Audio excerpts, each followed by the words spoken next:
Thank you, Drew. Before issuing the call to community, I have a couple items of business. First, I want you to know this is going to be a longer than usual service. So if you need to leave, it's okay. The service is long, but it's way shorter than it could have been had we been able to share all the stories that I've had the privilege to hear in the last few weeks. I want to thank all of those who spoke with me in preparation for this service, and I want to thank all of you who are participating today. I am so grateful. I also, allergies and a tear. I also want to say a special thank you to Xanthi Plimal, our assistant church administrator. She converted the videos, made the excerpts, and worked diligently to correct captions which she placed in the videos you will be seeing. And also, as always, I want to thank Elizabeth. I want to thank Elizabeth and Olga for all they contribute. Now let us take a deep breath.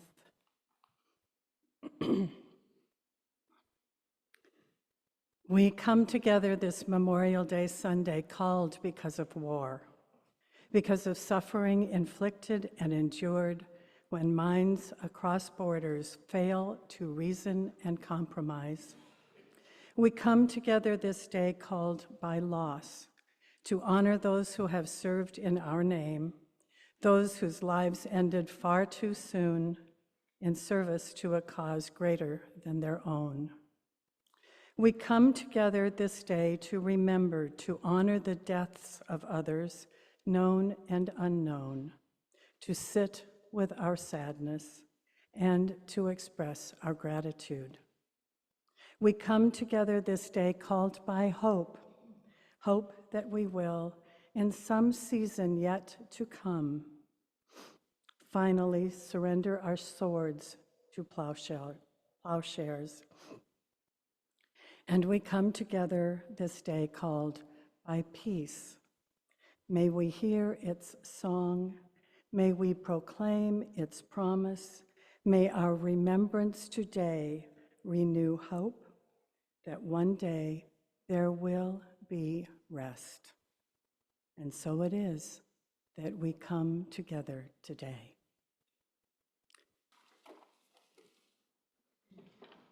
Today we have different words for the chalice lining. In honor of those we have known and loved in the past, in recognition of the gifts and sacrifices they have made on our behalf, and in our sincere hopes that we may be worthy of their memory, we light our chalice, we give our thanks, we offer our prayers.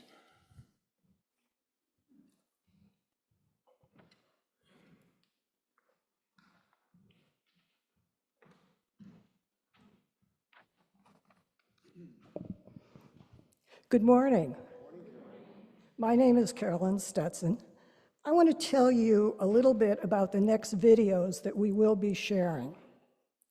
Our church held a 50th anniversary celebration of VE Day in 1995. I had a part in organizing that. The idea started with my own family's experience.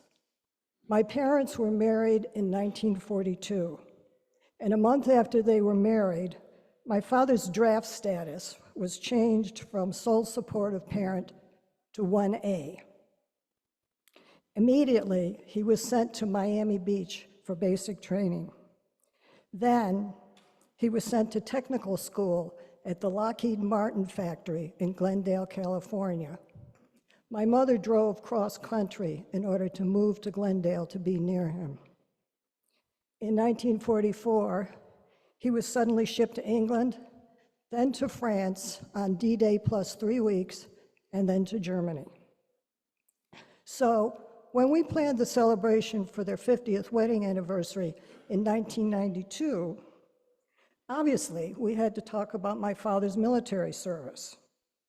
We remembered his favorite story of liberating a winery in northern France. And I remember the story of the plane that was shot down as it approached their airfield because they gave the wrong password. As the 50th anniversary of VE Day approached in 1995, I realized that there were many World War II veterans in the congregation. They must have stories to tell. So I approached Jean Blank, who was in charge of what was then called the Supper Symposiums, and she quickly earned the rank of General Jean Blank. And she organized the dinner, and we recruited the veterans to speak. Many signed up and brought their families. It was wonderful. We learned that some families had never even heard the stories that were told that evening. Fortunately, very, very fortunately, Mike DiTilio brought his video camera, and he filmed the evening. And because we did, we have these videos to show you now. And by the way, the complete DVD will be added to the church library, and we hope to put it on the church website as well. The first story is from Fred Schroeder.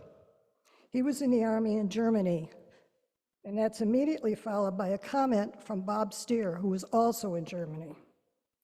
Fred was in the units that captured the bridge at Remagen, the only intact bridge over the Rhine River.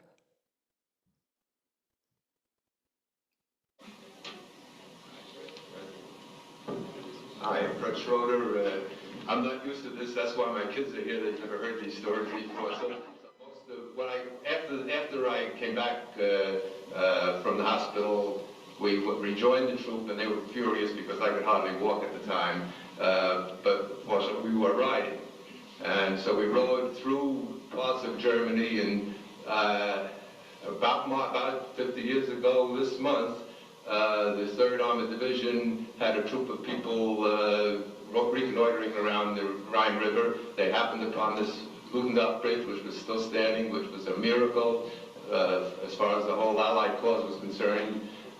This troop of men ran across the bridge before it was detonated, and we all know the story about the Remagen Bridge. Well, my job as a 9th Infantryman was to secure the bridge and make sure that people were able to travel across it. So in an armored car, I was a radio operator, and we directed traffic across the Remagen Bridge while the Luftwaffe was coming over with their Stukas and their Messerschmitts. And it was the first time during the war that we had seen a jet plane, and we were really amazed. We saw these things just zooming down. They used railroad guns on the bridge, and for 21 days we were directing traffic. The most miraculous thing that I ever encountered in the war was while we were directing traffic across the bridge and it was being continually bombed, the Corps of Engineers were building a pontoon bridge parallel to the Remagen Bridge.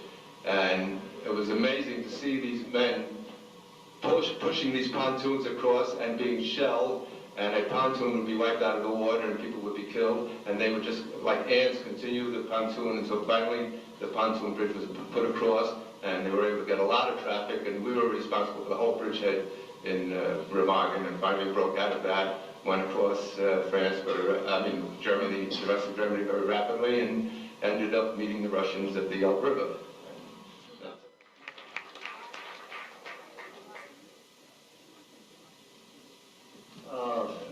Yeah, because I crossed the Rhine on that pontoon bridge, Fred. My name is Bob Steer. I entered military service from Indiana, as they say.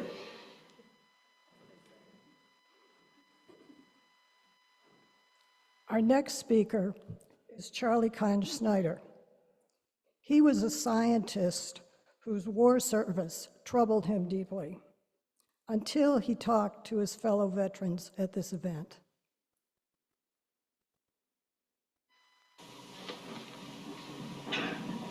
Hi, I'm named Charlie Tom Schneider. In the spring of 1942, I was just about to graduate with a degree in chemistry.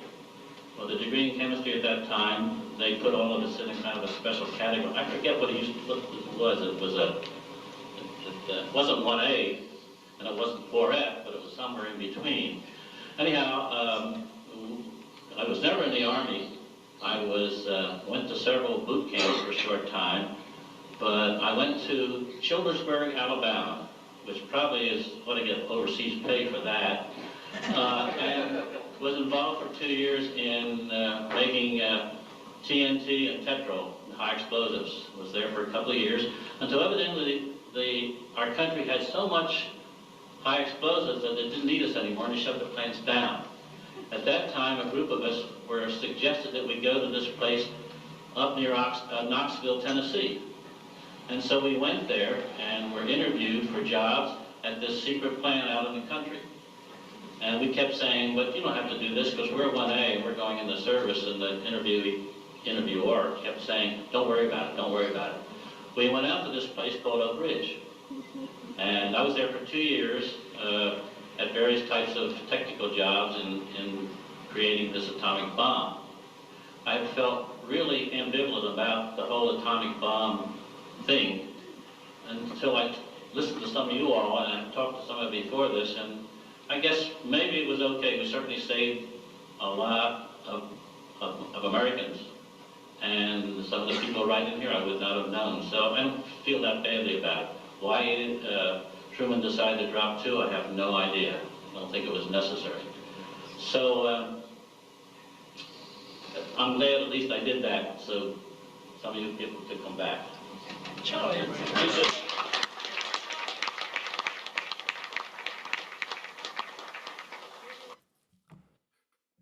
Good morning.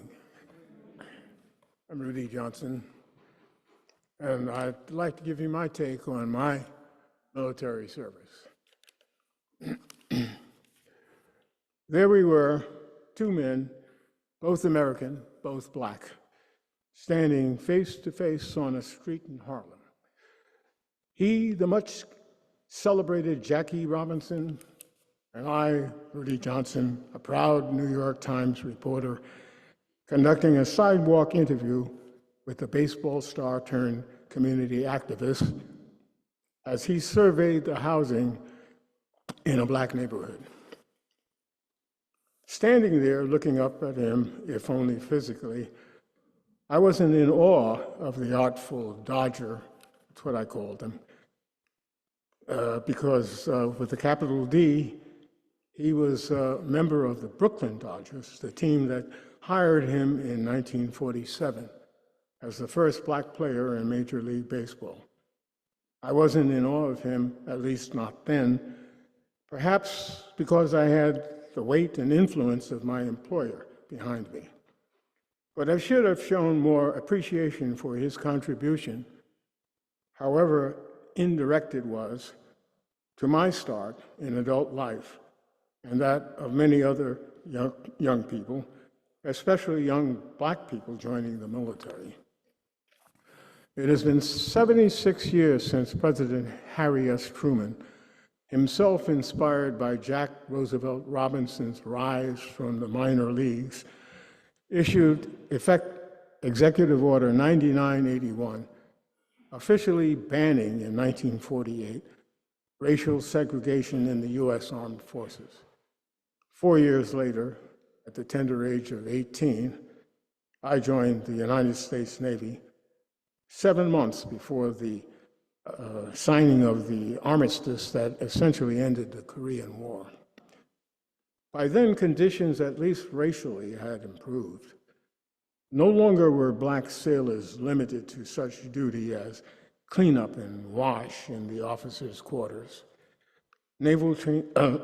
After boot camp at the Great Lakes Naval Training Center, I was assigned as a general detail typist in one of the units commanded by the top admiral at the sprawling base near Chicago.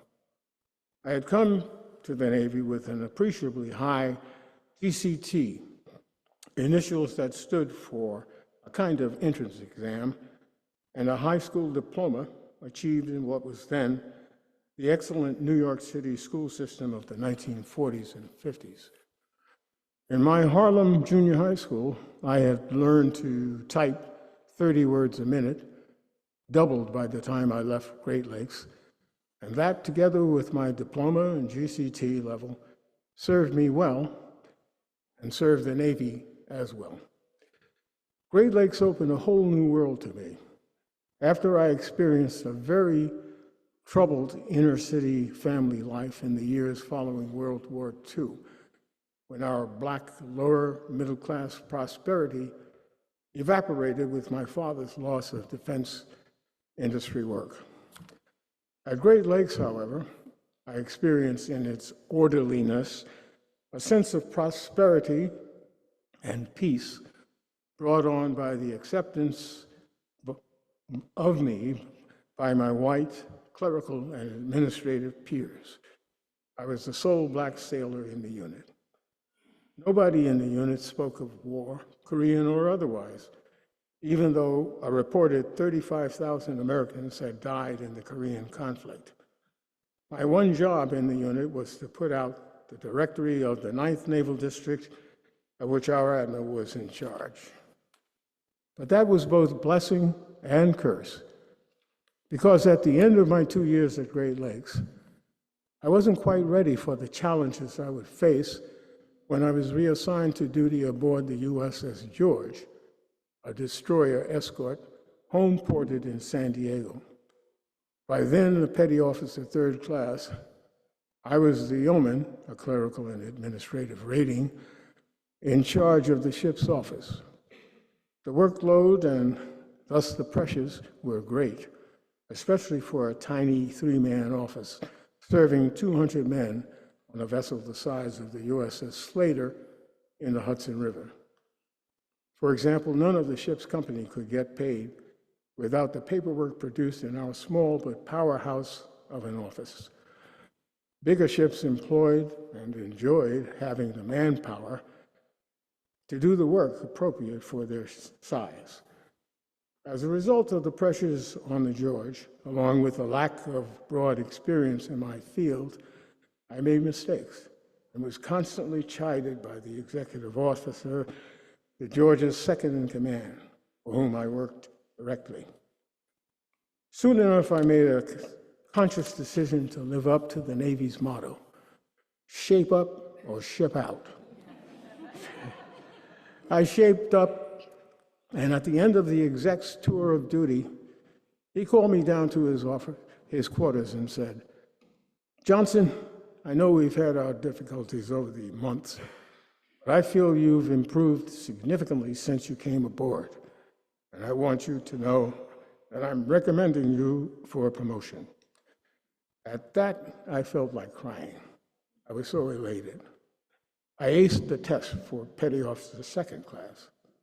In all, it was the quality of self-discipline that I gained in the Navy, especially aboard ship, and I brought that quality to everything else, excuse me, including my 10 years after completing college on the GI Bill as a reporter for the nation's top newspaper, the New York Times.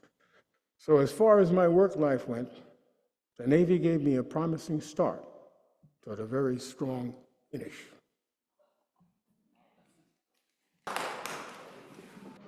The clip we are about to see is from an interview with Shirley Archie, who served in Vietnam. This was not a popular war, and many young men had a difficult decision to make. Should they serve or not? For some, that decision, no matter how noble, did not have the expected consequences. Here is Archie's story.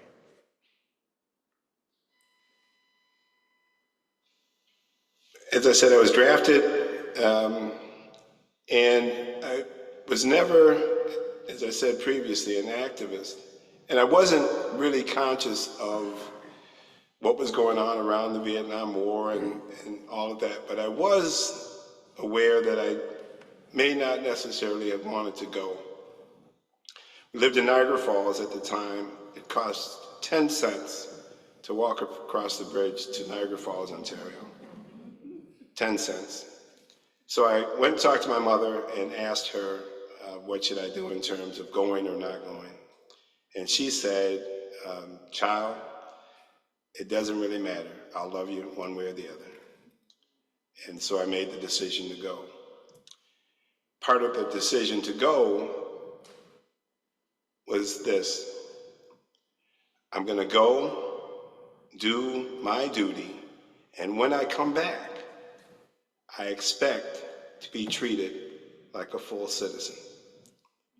Now, I'm not sure where that came from, because I had never read it anywhere that I was conscious of. But it's the same thought that Black men have had since the Revolutionary War. I'll do my duty for this country, and then I expect to be treated like a citizen. And that was my hope. And 50 years later, 50 plus years later, I'm still waiting for my letter of citizenship. I'm still waiting for that letter that says, you're free to come and go as you choose, you're free to walk wherever you want to, you're a free man in this country. I'm still waiting for that.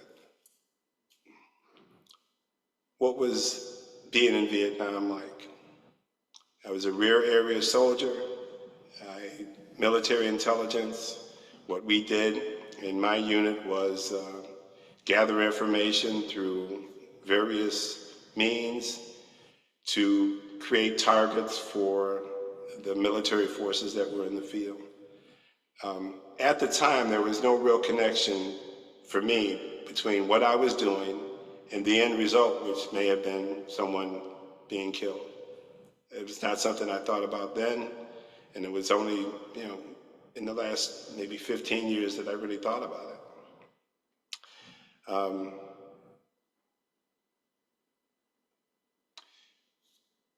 The thing about Vietnam is like, the thing about war, especially if you're, for us overseas, is like you can't leave.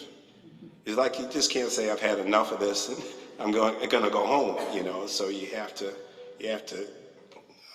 kind of, you got to hang in there. And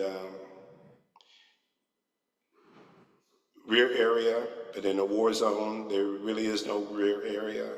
We'd have mortar attacks on occasion. When you're first there, it's something that scares you. After about 9 or 10 months, you kind of sleep through them. When you start sleeping through them, you realize it's time to go home because you can still get hurt. I began my college career in 1966. I was not ready for college, and as a result, I lasted only a year and a half before I flunked out. This, of course, was during the Vietnam War era, and there was the draft.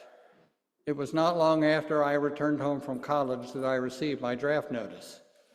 I didn't particularly want to be drafted into the Army, and didn't particularly want to join any branch of the military, but there were a few other options available.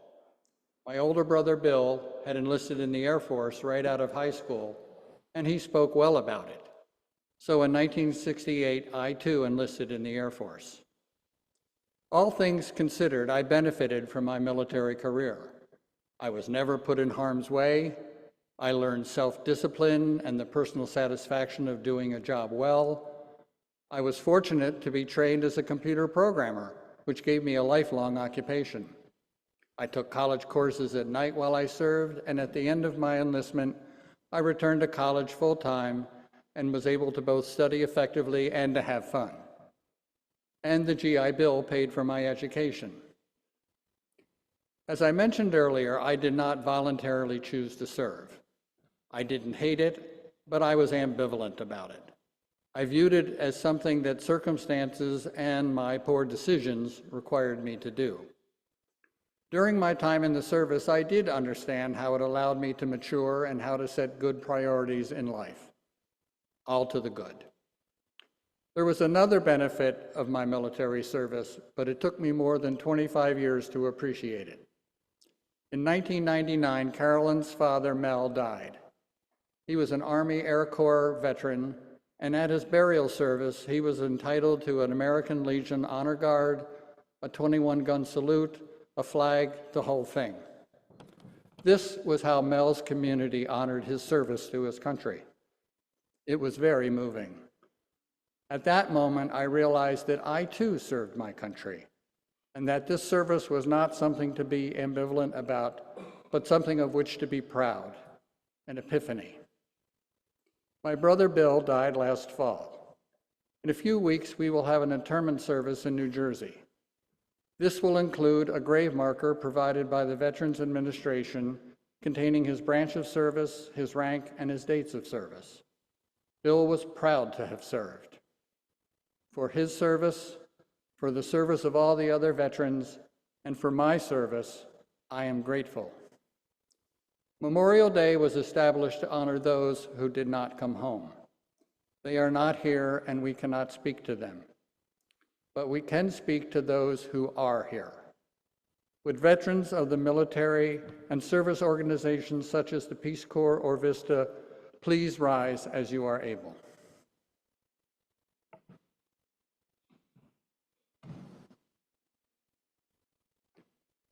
I am honored to know you, and we are honored to know you. Thank you for your service.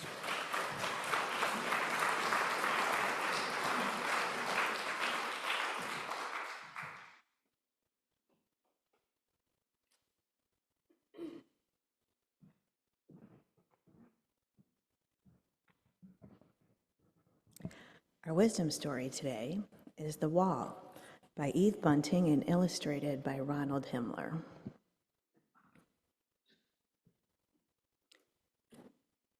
This is the wall, my grandfather's wall. On it are the names of those killed in a war long ago. Where's Grandpa's name, I ask? We have to find it, Dad says. He and I have come a long way for this, and we walk slowly, searching. The wall is black and shiny as a mirror. In it, I can see Dad and me. I can see the bare trees behind us and the dark flying clouds. A man in a wheelchair stares at the names. He doesn't have legs. I'm looking, and he sees me looking and smiles. Hi, son. Hi. His hat is a soft, squashed green, and there are medals on it. His pant legs are folded back, and his shirt is a soldier's shirt. A woman, old as my grandma, is hugging a man old as my grandpa would be. They are both crying. Shh, he whispers. Shh. Flowers and other things have been laid against the wall. There are little flags, an old teddy bear, and letters, weighted with stones so they won't blow away. Someone has left a rose with a droopy head. Have you found Grandpa yet, I ask? No, Dad says. There are so many names. They are listed under the years when they were killed. I've found 1967. That's when my grandpa died. Dad runs his fingers along the rows of print, and I do too. The letters march side by side like rows of soldiers. They're nice and even. It's better printing than I can do. The wall is warm. Dad is searching and searching. Albert A. Jensen, Charles Bronowski, George Munoz, he mutters. His fingers stop moving. Here he is. My grandpa, I ask. Dad nods. Your grandpa. His voice blurs. My dad. He was just my age when he was killed. Dad's rubbing the name. Rubbing and rubbing as if he wants to wipe it away. Maybe he just wants me to remember the way it feels. He lifts me so I can touch it too. We've brought paper. Dad puts it over the letters and rubs it with a special pencil so the paper goes dark and the letters show up white. You got parts of other guys' names on there too, I tell him. Dad looks at the paper. Your grandpa won't mind. They were probably friends of his anyway, I say. Dad nods. Maybe so. A man and a boy walk past. Can we go to the river now, Grandpa? The boy asks. Yes. The man takes the boy's hand. But button your jacket, it's cold. My dad stands very still with his head bent. A bunch of big girls in school uniforms come down the path. Their teacher is with them. They're all carrying more of those little flags. Is this wall for the dead soldiers, Miss Gerber? One of them asks in a loud voice. The names are the names of the dead, but the wall is for all of us, the teacher says. They make a lot of noise and ask a lot of questions, and all the time Dad just stands there with his head bowed and I stand beside him. The girls stick their flags in the dirt in front of the wall and leave. Then it's quiet again. Dad folds the paper that has Grandpa's name on it and puts it in his wallet. He slides out a picture of me, one of the yucky ones they took in school. Mom made me wear a tie. Dad puts the picture on the grass below Grandpa's name. It blows away. I get it and put it back and pile some little stones on top. My face smiles up at me from under the stones. Grandpa won't know who I am, I tell Dad. I think he will, Dad says. I move closer to him. It's sad here. He puts his hand on my shoulder. I know, but it's a place of honor. I'm proud that your grandfather's name is on this wall. I am too, I say, and I am. But I'd rather have my grandpa here, taking me to the river, telling me to button my jacket because it's cold. I'd rather have him here.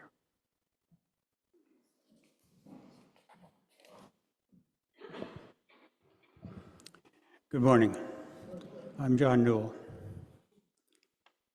I was never on active duty in the United States military. But right out of college, I did serve for 2 years as a volunteer in the United States Peace Corps in Ecuador. I'm aware that these two experiences are not the same thing. Nobody was ever shooting at me, and I was never shooting at anybody else.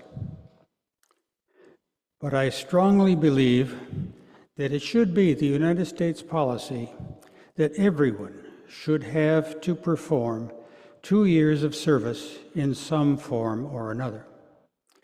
That policy would give everyone a common experience of service to a greater good and perhaps strengthen sense of what it means to be an American.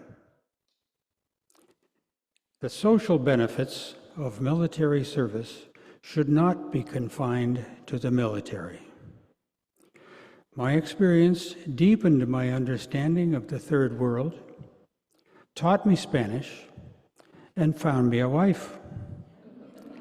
I wound up marrying the brightest of the women who trained with us for Ecuador. My job was to fill a technical manpower shortage on the coast of Ecuador.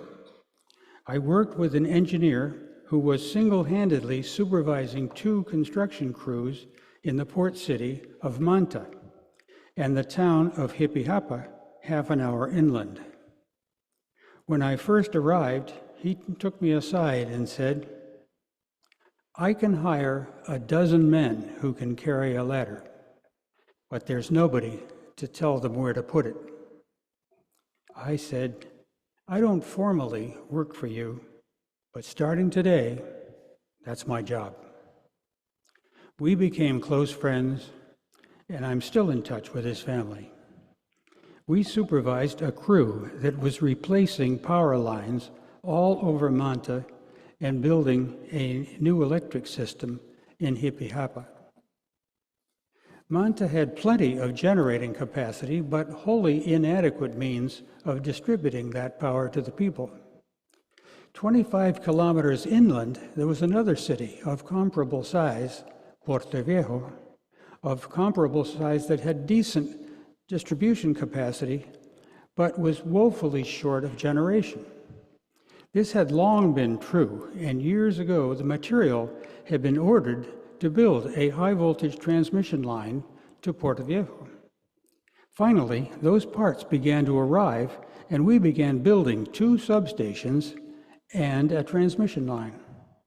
A couple of new engineers arrived, we hired more workers, and I got the job of specifying the locations of the towers that supported the wires along the route. The route of the line went through semi-tropical jungle. At the end of the day, the workers who were clearing land and digging holes for the towers were chatting away about the snakes they had encountered along that day. I expressed an interest, and within a week, I had bought a live fer-de-lance snake. I'm wearing it today as a belt.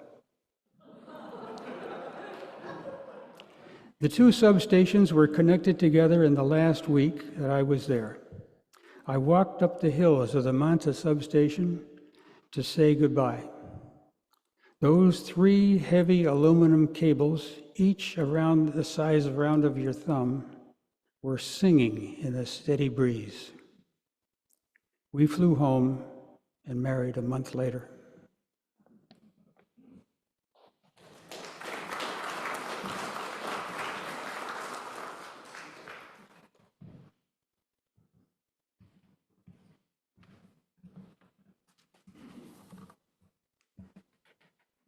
Good morning. I can't remember a time when I was not ambivalent about Memorial Day. For me, the holiday is full of moral contradictions and logical inconsistencies. How do we understand this holiday that venerates our military dead? There are 2 usual explanations. First, we exalt the cause for which the soldiers died. Second, we grieve that they died while in service to the country. An example of the first is Frederick Douglass's address on Memorial Day in 1871 at Arlington National Cemetery, the confiscated home of Robert E. Lee. He said, quote, "We must never forget that the loyal soldiers who rest beneath this sod flung themselves between the nation and the nation's destroyers." End quote. He did not reference the Confederate dead already resting beneath the sod at Arlington, or that similar celebrations were being held for Confederate soldiers in the South. I have trouble embracing a Memorial Day based on the cause for which soldiers died, because I do not believe that all of our wars were fought for good causes. Frederick Douglass's words notwithstanding, President McKinley explicitly included Confederate soldiers in the Memorial Day holiday in exchange for the votes of Southern senators for the treaty ending the Spanish-American War. He said he was making Memorial Day a tribute to American valor. This legitimized the lost cause narrative of the Civil War, which still bedevils us today. Making Memorial Day an unqualified tribute to American valor means it includes military deaths in the Indian Wars, the Mexican War, the Spanish-American War. For some, Vietnam, Afghanistan, Iraq are similarly suspect. In short, this rationale for Memorial Day asks us to venerate those who gave their last full measure of devotion without examining what they were supposed to be devoted to. The second rationale for Memorial Day holds that giving one's life in the service of the nation, including the Confederacy, is something for which survivors should be ever thankful. Such sacrifice is seen as laudable in its own right. This seems to me to be a dangerous value. It eliminates individual moral responsibility and promotes a my country right or wrong mentality, which has a long history of bad outcomes. In order to observe the holiday in good conscience, some people pick and choose the war for which they venerate the fallen. This is where my own years in a reconnaissance squadron of armored cavalry, actually a descendant of the same unit that Fred Schroeder served in World War II, forms my view. I was extremely fortunate to have been in a cohort that was, like the rest of the world, constantly threatened with nuclear annihilation, but as a soldier was not being shot at.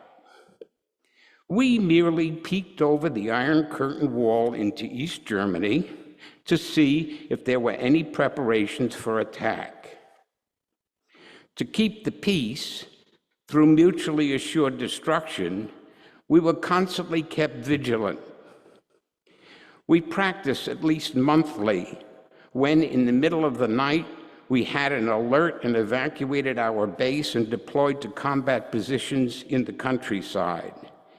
These alerts ensured we were prepared for our main mission of slowing any invasion until we were overrun, estimated time 15 minutes to 1 hour, so that the rest of NATO forces could mobilize for a more robust defense.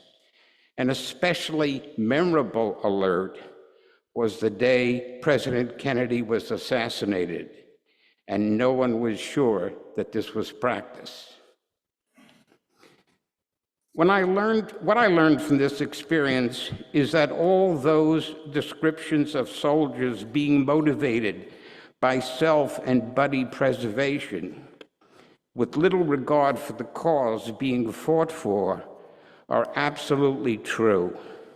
I also learned, for the most part, the movies notwithstanding, very little self-sacrifice is called for in military operations. Military operations are group, not individual endeavors. Once under military authority, little individual decision-making is left, which might alter the probability that one will end up being venerated on Memorial Day. All this is not to say that there is no virtue in fighting against an unprovoked attack as a last resort. Neither do I wish to diminish the many soldiers who have had their lives taken on behalf of their brothers and sisters, and in the end, on behalf of me. We owe them a great deal. I am, however, suspicious of a Memorial Day holiday that uses our war-induced grief to aggrandize the militarism and nationalism that are responsible for so much wasted life. I've been told that any jackass can knock down a barn, but it takes a carpenter to build one. So I feel obliged to outline what I would consider to be an appropriate memorial holiday.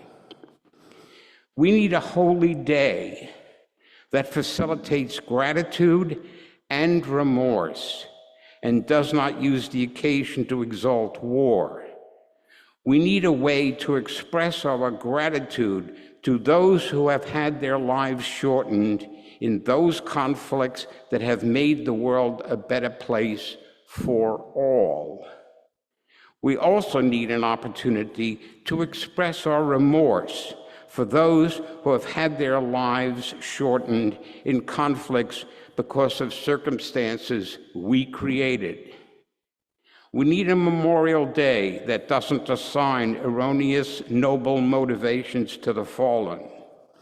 We need a Memorial Day that facilitates grieving for all the fallen, with gratitude for some and remorse for others. We do not need a holiday that promotes premature death in the service of narrowly national interests.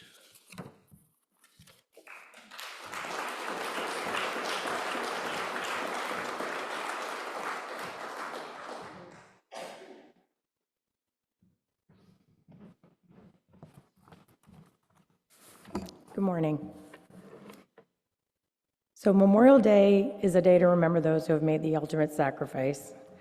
And we greatly appreciate Reverend Lind and this congregation making this service one to remember those who have given everything in the name of our country and the freedoms we enjoy here. Reese, I do agree with a lot of what you said. So I definitely agree we need to relook it. I'm also offering another perspective from which to view this day, from the lens of a military child and military family member, as well as a veteran. I'm here speaking to you this morning, having worn multiple hats with regards to the military. As a military child, as a military family member, as a child and teen, then a service member in my 20s, and then now also, again, a military family member married to an officer with over 34 years of service and counting, with a child who's obviously a military family member as well. I can tell you the constant concern and worry from the perspective of a family member back home for those who are deployed is very real and extremely stressful. I'm the daughter of a military officer with 33 years of service in the Army, and my dad deployed for the first Gulf War my senior year of high school. So I felt the pain of saying goodbye and wondering if I'd ever see him again, knowing he was going into dangerous, unknown territory in northern Iraq. This was pre-cell phones, so it would be really devastating if we would miss his call. It might be every few weeks if we weren't home. If not, we didn't know if we would ever speak with him. I remember the constant worry my mom endured with 3 kids at home ranging from age 7 to 17 and trying to be strong, being the oldest, but also concerned and scared myself. Yeah, I was still trying to enjoy the end of high school, wondering if my dad would be home for my graduation, and he did. He made it with a couple days to spare, only because the general he worked for had a daughter graduating as well. Kind of helped. I was glad I wasn't going to be memorializing him on Memorial Day instead. Recall being scared, watching the news, and it's a lot for adults to deal with, but it's also a huge burden for military kids. There are 1.6 million US military kids dealing with this uncertainty that their loved one could become the next casualty to be remembered on Memorial Day. Excuse my voice, this weather is not helping. While April is the official month of the military child, please also think about military children going into May and the burden they carry each day, their family members away from them, wondering if they'll ever see them again. And for about 25,000 military kids, unfortunately, that is already a reality. Fast forward a few years, after college, I became an Army officer and Black Hawk helicopter pilot myself. I was involved in a helicopter crash during a training mission where we lost our tail rotor, not pilot error, just want to say. I was supposed to deploy to Bosnia and Kosovo during that conflict, and unfortunately, and that was in the late 1990s. I know this sounds crazy, but I was actually kind of excited to deploy with my commander, Major Aide, whom I looked up to as a mentor and the type of officer, pilot, spouse, and person I wanted to emulate. I ended up not deploying due to my foot injuries sustained from my crash, and I was extremely disappointed. I know that sounds weird, but in the military, that's what we train for, and getting deployed and doing our job. It's like training for the big game in a sport, but never getting to play in it. Jump ahead a few more years, and now I was out of the military, and my fiance, JP, was getting deployed to Iraq for a year in 2007. He's a combat engineer. He built those bridges that were shown in the, it still does, his soldiers do. I stayed busy with work, traveling for work, and there's also that constant worry about his safety over in the Middle East. We got to speak more often than we did when my dad was deployed, thanks to Skype and technology, but it was extremely disconcerting because when talking to him, I could still hear rocket attacks in the background. It made me wonder if we would ever get married and start the family we planned. And the worry was constant and could drive you nuts if you focused on it, so I stayed busy with work, family, friends, and trying to stay positive each time we spoke. Fast forward now to 2017, now we have a 6.5-year-old in first grade. Knowledge is out. JP was deployed again to the Middle East, now as a lieutenant colonel and battalion commander, this time in charge of over 1,500 soldiers, and as a result, he was traveling all over the Middle East, Syria, Iraq, Afghanistan, Saudi Arabia, United Arab Emirates, Kuwait, overseeing his unit's combat engineer projects, building bridges, roads, things like that. The difference between this deployment and the last we endured as a family in 2012, because there was another one in between, it was a year-long stateside one. Now he was only 2, and she doesn't remember it. This time, she was 6 and did not want to see her daddy deploy, and didn't understand why he would be leaving. And she cried often, wondering when he'd come back and if he'd come back. Sometimes she would lie on her bed and cry into her pillow, and I would just come into her room, and it would break my heart. We stayed busy with school activities, visits with family and friends. We ended up going to counseling, though. Thankfully, the military helped provide this to help her deal with it and get through this difficult deployment separation. The military kids all over the world go through each and every day. On a positive note, thanks again to technology and cell phones, we were able to FaceTime or WhatsApp fairly often, unlike previous generations, like me in high school, where we didn't have that luxury. And due to his travels all over the Middle East, JP was actually able to send her many books with an accompanying DVD, reading the book, because USOs would offer this as a service to family members, which was amazing.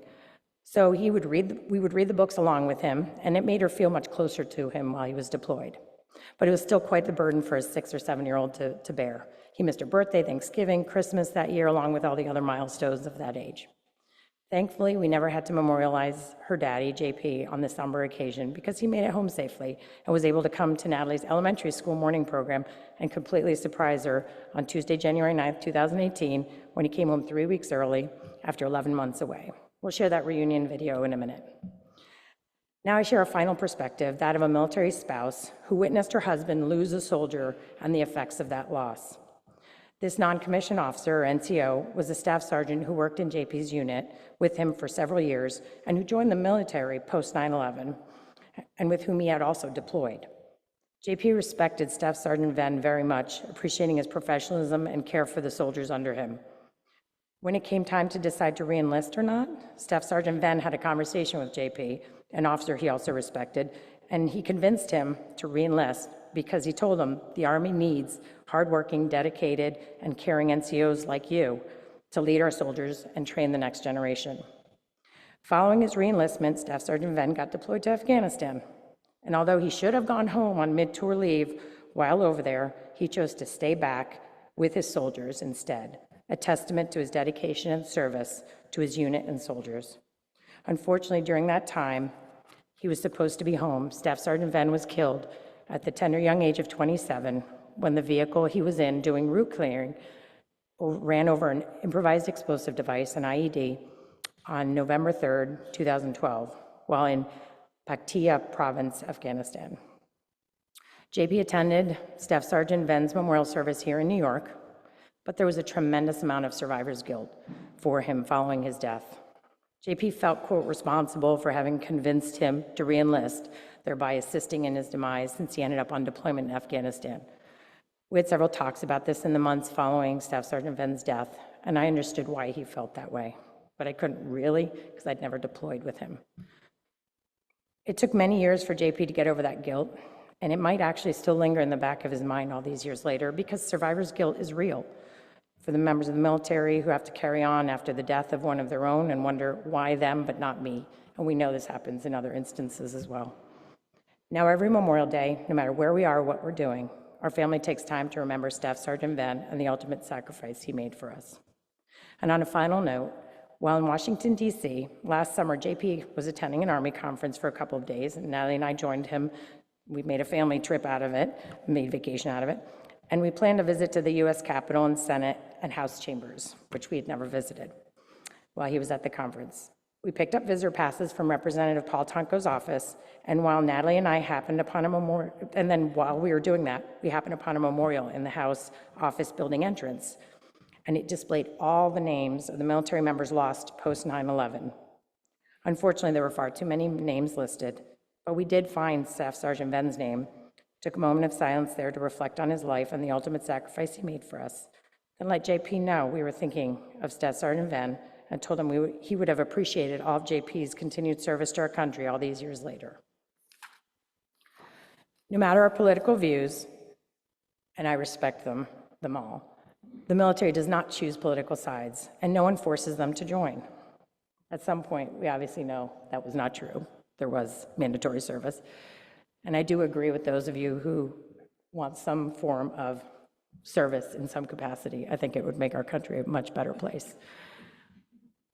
They just chose to defend our country without asking questions. So those of us back home who have the freedom to object, protest, debate, and speak out against what we think is wrong or unjust without fear of retribution or reprisal, unlike many of the dictatorships around the world.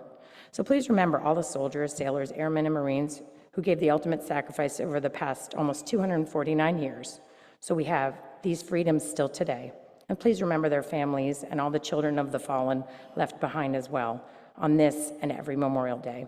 Thank you also to this congregation for your continued support for the military and anyone who provides support and community service to this country, and also to our family personally.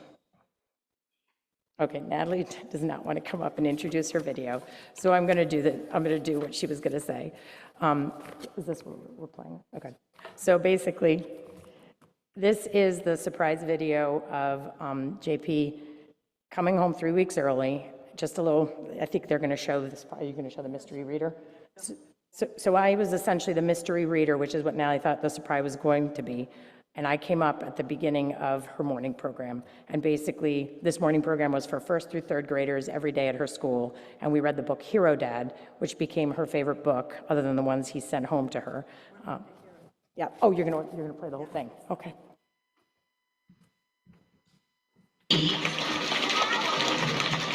Mystery reader, come on in. If this mystery reader lives in your house, please stand up. We have Mrs. Plomadon here, and she's going to share a story with us. Come on up, Natalie. Give Mom a big hug. And boys and girls, as Natalie's coming up, please give her the firecracker cheer for sharing her mom with us. And you want to stay? All right, so boys and girls, please settle in. Use your good whole body listening. The pictures are going to be up here, and please enjoy our special story. Thank you. Well, first of all, I just really want to explain why Natalie's reading with us today, because while her daddy's been deployed for the last year, and while he's been deployed, he's sent us a bunch of books that he read, and he would send videos, and then we'd get the book and the video in the mail, and we'd read it together. So we thought it'd be kind of nice for Natalie to send a video back to him. Okay, so the book we're reading is called Hero Dad. My dad is a superhero. He doesn't wear rocket-propelled boots, he wears army boots. He can't fly, well sometimes he can. He doesn't have x-ray vision, he has night vision. He doesn't drive a superpower car, he drives a tank. He doesn't wear a cloak that makes him invisible, he wears camouflage. He doesn't carry a laser gun, he carries a rifle. He doesn't have a sidekick, he has a platoon. And in Natalie's dad's case, he has a battalion. Sometimes he has to go away for long trips, but that's what superheroes have to do.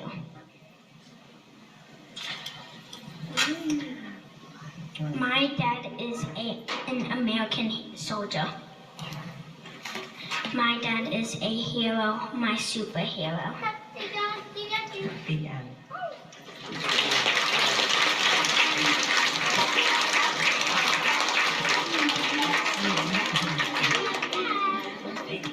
Thank you so much. Now, how many people, it's so wonderful that Natalie's dad takes care of us out of the country and in the country. How many people have moms or dads or grandpas or grandmas who are in the military? Please stand.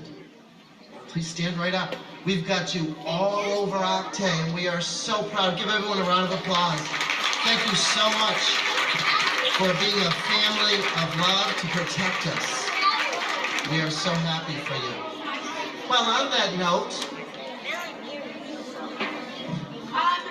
I think we have another person to introduce. oh, Mrs. Sofko, did I do it again? I'm sorry. I missed somebody in the back. If you're new and we've never met you this year, we'd love to meet you. Oh, Mrs. Weller, how are you? Good to see you. I know I've seen you before. If you're new and you'd like to come right up front, please be sure you do. And who is this?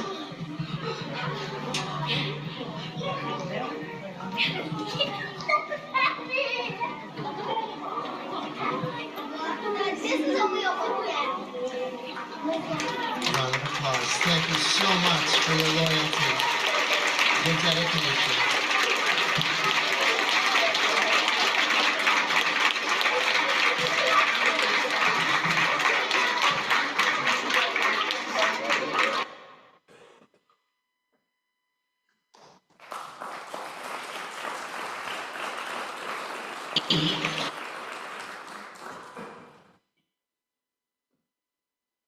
We're going to hear from Natalie's dad now. Good morning, everyone. I'm Colonel J.P. Plumondon. I've been in the Army Reserves for 34 years. I've served in Operation Noble Eagle, Enduring Freedom, Inherent Resolve, Resolute Castle, Iraqi Freedom, Spartan Shield, and New Dawn. I've had the opportunity to serve with the greatest soldiers in the world. I was asked today to speak about what Memorial Day means to me. For me, it's a weekend of remembrance. It's a remembrance of the soldiers, sailors, airmen, and Marines that we've lost over the years in the defense of our nation and for this great country. I would ask each and every single one of you to think of them this weekend when you're out and about. Often Memorial Day is considered the unofficial start to the summer, and people have parties and barbecues and celebrations. I would ask, if you do that, I would ask that you take a moment of silence, raise a toast to those that we have lost. Take the time to remember and think of their families. Also, think of our soldiers and sailors, airmen and Marines that are currently serving in the United States and also overseas. Reverend Lynn, thank you for having me speak today. I greatly appreciate the opportunity to speak to everybody, to let them know and understand what it feels like to lose soldiers and also to remember our soldiers that we've lost over the years in the defense of our freedom. Thank you, everybody, for spending the day today and taking the time to think of everybody that we have lost.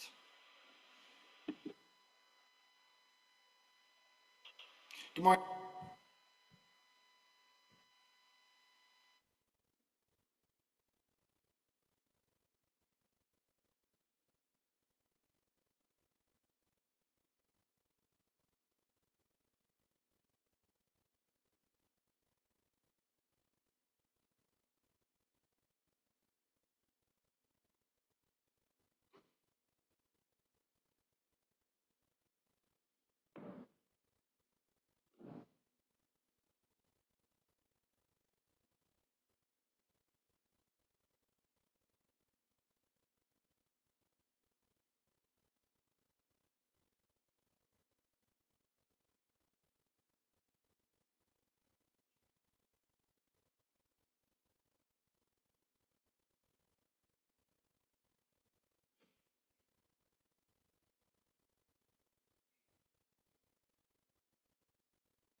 As I prepared for the service today, I recalled 4 things I have known about Memorial Day. That sometimes some people visit cemeteries and decorate graves. That the practice of decorating graves of the dead goes back to the Civil War. That when I was growing up, this day was called Decoration Day. And that veterans stood outside grocery stores selling bright red silk or paper poppies. What I have learned recently, thanks primarily to the internet, is that the practice of honoring those who have died in battle goes at least as far back as Roman times. In the year 413, in a speech that was delivered annually to honor those who had died in the Peloponnesian Wars, Pericles, quote, criticized the inclusion of such a speech, end quote. He argued that anyone responsible for delivering such an oration had the impossible task of satisfying the memories of loved ones of the dead. What I did not know until relatively recently about the Civil War connection is this. On May 1st, 1865, less than 2 weeks before the end of the Civil War, newly freed slaves in Charleston, South Carolina, held a ceremony after reburying fallen Union soldiers whose bodies had been laid in a mass grave. Curiously, Memorial Day experts don't consider this the first Memorial Day because they say it didn't directly lead to the federal holiday. The official birthplace of the federal holiday is considered to be Waterloo, New York. Nelson Rockefeller proclaimed it so in 1966, on the 100th anniversary of a tradition in Waterloo during which businesses were closed and townspeople were expected to visit cemeteries to decorate graves. And now, as Jean-Paul suggested, Memorial Day has become a time when businesses are open even longer hours than usual on this weekend considered first of the summer, a time of barbecues and mattress sales. Let's take Jean-Paul's words to heart wherever we go from here today and share a moment of silent remembrance. And so, with gratitude to the Reverend Rain Arneson, whose words I have interwoven with my own, we enter into this season of Memorial Day surrounded and inspired by a great cloud of witnesses. Since January 2000, 7,015 members of the Armed Forces of the United States have died, most in incidents considered to be combat-related. According to the Military Times link, Honor the Fallen, the last of those deaths reported occurred in 2021. For every person who died, there is a photo and a short obituary on that website. From them, we may learn a lot about those who have gone to war.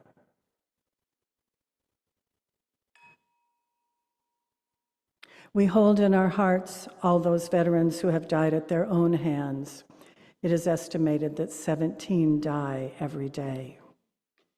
Those of us who have not served cannot fully imagine the experience of war, but indeed we are aware of its aftermath, its costs, and the toll that battle can take on the human heart.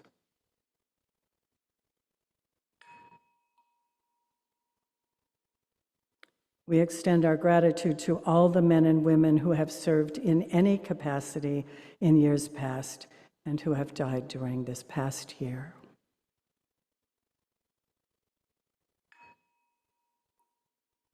We remember those who have served as first responders, paramedics, emergency medical technicians, police officers, firefighters, rescuers, and others who have died in such service during this past year.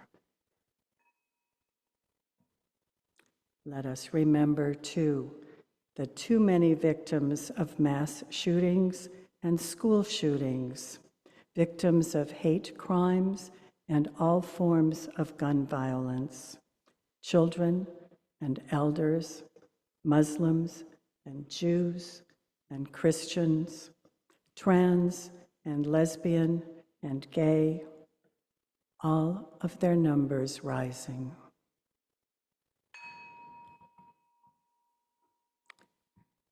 Let us remember the children, immigrants, and the migrants who have died trying to reach safe shores, victims of famine, sickness, violence, and war, and those civilians who have taken their own lives.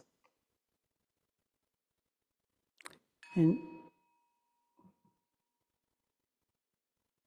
let us remember those who have died in floods and earthquakes, tornadoes and hurricanes, their numbers also rising.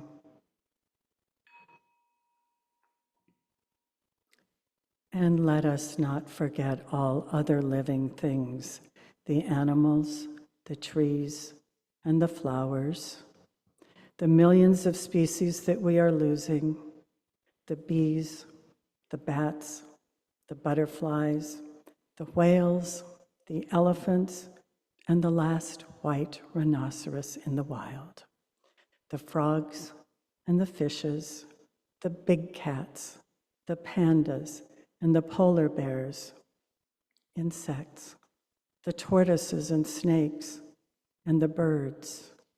Ah, the birds.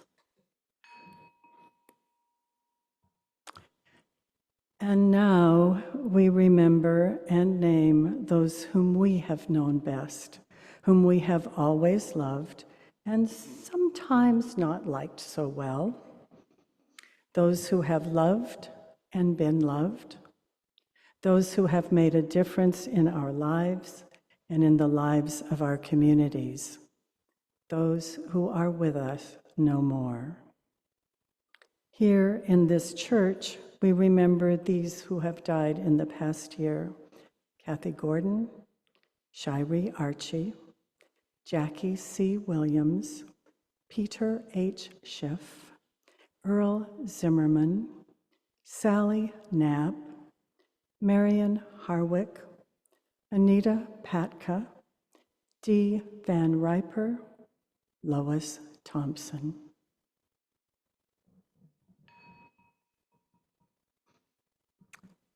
I invite you now to enter the silence, to hold in your mind's eye the names and faces of those whose memory you honor today.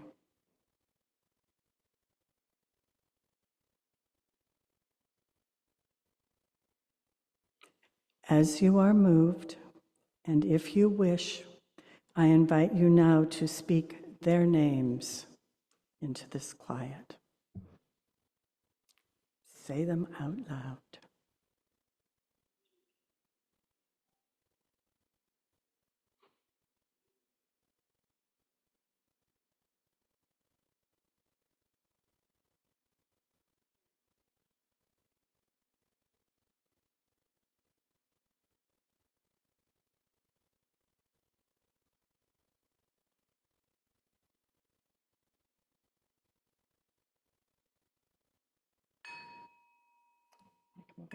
You want to come over here?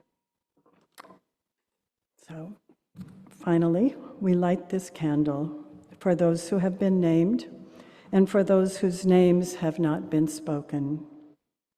We are grateful for the gifts they gave us through the strength of their being, the depth of their love, the courage of their dying, and the fullness of their living. In the holy quiet of this hour, those named and unnamed surround us, for they have joined a great cloud of witnesses and live with us in blessed memory. Amen.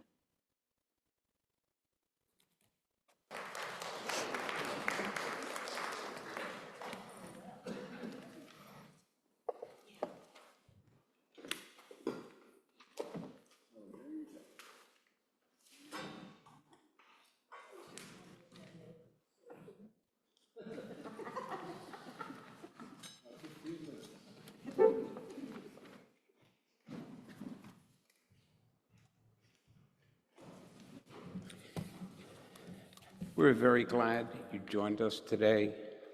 Please join us for coffee and conversation. This concludes the service.